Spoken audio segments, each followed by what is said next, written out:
आदरणीय साथियों एवं आदरणीय बहनों, प्रणाम।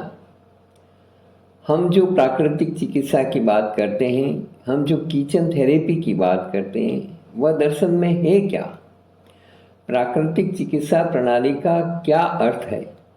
प्राकृतिक पदार्थों, विशेषतः प्रकृति के 5 मूल तत्वों और उनके द्वारा उत्पादित खाद्य पदार्थों यानी प्लांट बेस्ड एवं किचन में उपयोग आने वाली वस्तुओं द्वारा स्वास्थ्य की रक्षा और रोग निवारण का उपाय करना।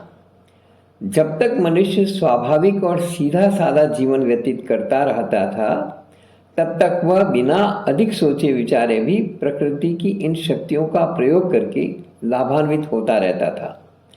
पर जब मनुष्य स्वाभाविकता को त्याग कर कृत्रिमता की ओर बढ़ता है, अपने रहन सहन तथा खान पान को अधिक आकर्षक और दिखावटी बनाने के लिए प्रकृति के सरल मार्ग से हटता है, तो उसकी स्वास्थ्य संबंधी उलझनें बढ़ने लगती है और समय समय पर उसके शरीर में कष्टदायक प्रक्रियाएं होने लगती हैं, जिनको रोग कहा जाता है।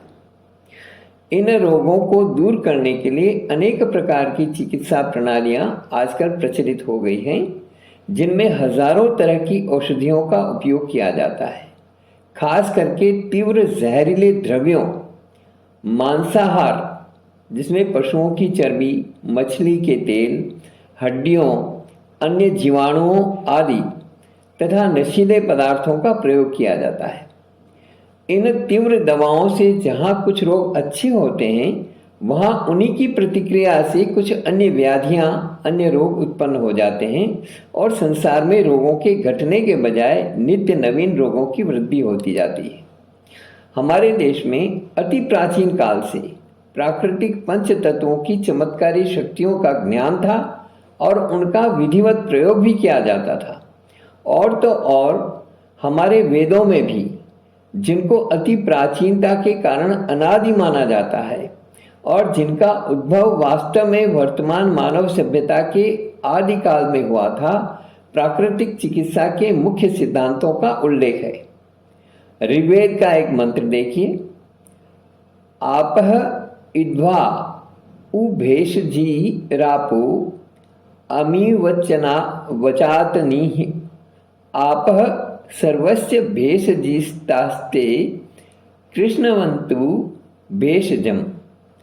ये ऋग्वेद में 10वें अध्याय के 137वें उत्सर्ग के 6ठे भाग में लिखा गया है। यानी जल औषधि रूप है। यह सभी रोगों को दूर करने वाली महान औषधि के तुल्य गुणकारी है। यह जल तुमको औषधियों के समस्त गुण लाभ प्राप्त करावे। इस तरह के वचन ऋग्वेद और अथर्ववेद में अनेक स्थानों पर मिलते हैं। साथ ही सूर्य प्रकाश तथा वायु के आरोग्य प्रदायक गुणों का भी उल्लेख मिलता है। तमिल भाषा में वेदों के समान ही पूजनीय माने जाने वाले कुरल नामक ग्रंथ में प्राकृतिक चिकित्सा की विधियों की बड़े उत्तम ढंग से शिक्षा दी गई है। यह ग्रंथ 2000 वर्ष से भी अधिक पुराना है। यानी हमारी जो सारी चिकित्सा प्रणाली है प्राचीन, जो परंपरागत रूप से चली आ रही है, हमारा खान पान, रहन सहन सारा उसी के अनुरूप बनाया गया है। यूरोप के भी सर्वप्रथम चिकित्सा शास्त्री माने जाने वाले हिप्पोक्रेट्स ने मनुष्यों को स्वास्थ्य विषयक उपदेश देते हुए स्पष्ट लिखा है, तेरा आहार ही तेरी औषधि हो और तेरी औषधि तेरा आहार हो। इस प्रकार जब तक मनुष्य प्रकृति की गोद में चलते फिरते, खेलते फिरते थे, उनका रहन सहन भी प्राकृतिक नियमों के अनुकूल था, तो वे अपनी सभी आवश्यकताओं की पूर्ति प्राकृतिक ढंग से ही करते थे।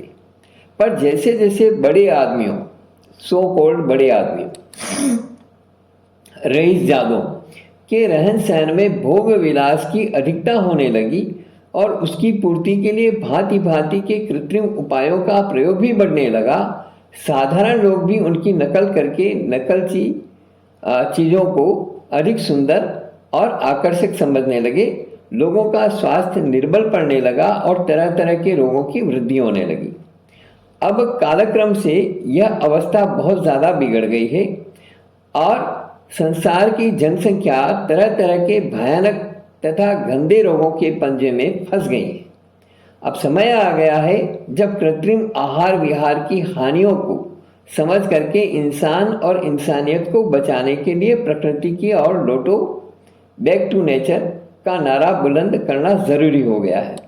आजकल जिस डॉक्टरी चिकित्सा पद्धति का विशेषतः प्रचलन है, उसका उद्देश्य किसी भी उपाय से रोग में तत्काल लाभ दिखा देना है, फिर चाहे वह लाभ क्षणस्थायी धोखे की टट्टी ही क्यों न हो।